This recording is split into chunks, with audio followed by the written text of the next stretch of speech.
Hey guys, welcome back to a new video. So in this video we are looking to check where is our train by using Where is my train app. So this app is available on Play Store and other App Store. So just open the app and search for the station that you need. Station, okay. To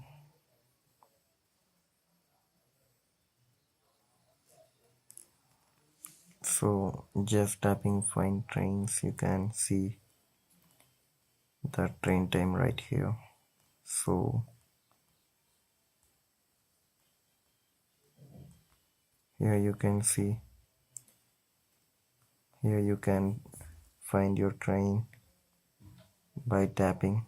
You can see where is your train right here, where our train has reached and etc.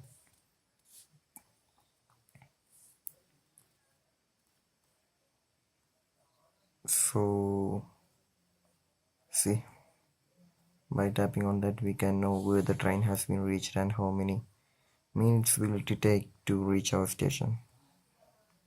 So I hope this video was useful for you. So just do like, share, subscribe to our channel.